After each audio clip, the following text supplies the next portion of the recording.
Good to go? Yeah. Good. Alright, well, the first one is just a silly little exercise, but it's good. What you want to do is start with your elbow planted on the table, forearm straight up, and you want to basically start with the stick straight up like this and just do a single outside of the hand reverse spin, so that'd be rotation towards yourself. And what you really want to try to do is get that stick to start and stop exactly in the same position. And also when you do this, you want to try to have a nice good flick and a nice good snap. Other little things, the stopping, you really want to time the stops with the thumb and this part of the finger right here. You kind of want to just pinch on in and just get that nice snap. That's the first one you want to do. Second one you want to do is the forward outside of the palm spin. So this way going away from you with the rotation. Exact same thing, but just reverse. Same principle, as straight as possible, starting and stopping. Done a couple times. Now the next one is basically what they call the cartwheel. Whoa, cartwheel spin on the inside right here. And what you want to do with that is same thing, but you want to try to keep it just the same, a nice flick on the inside of the hand, inside forward spin.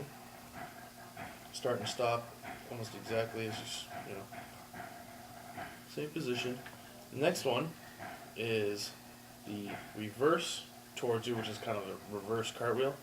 These don't get used very often, but it's good to be able to know. It's good for stick timing when you're catching your sticks. These ones, however, it's a very unnatural move to do, so you don't have to start exactly as you stop. You want to stop it right up here. Hopefully I don't screw this up right now on camera, but it's okay to give it a little bit of a, lead into it before you do the spin. It's actually really tight this morning. Just like that. And that's perfectly okay to give it a little bit. What you really don't want to do, though, and be mindful of, is not to get this going with your arm to do it, because that's a bad habit. But it's okay to just give it a little bit of a flick right on into it. So the whole routine together, what you want to get is a outside reverse, outside forward, inside reverse. Outside reverse, outside forward, inside reverse. Doesn't have to necessarily be in that order, that's just the way I usually teach it and the way I was taught, but it's perfectly fine to get any combination of those. Outside reverse, inside forward, inside reverse, and there's no set combination as long as you get those 4 different spins. Obviously, do the same thing. Left hand, if you're right-handed, do it twice as much on the left hand. If you're left-handed, do it twice as much on the right hand. Compensate.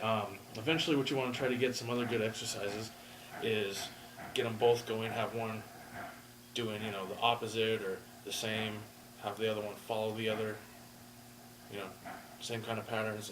Also, another good way to do it is to, once you kind of start getting into the patting your head, rubbing your tummy kind of things, get them going opposite of each other with the rotations, inside, forward, backward, all that kind of stuff at the same time. But push yourself to do different ones as well. Different combinations are good.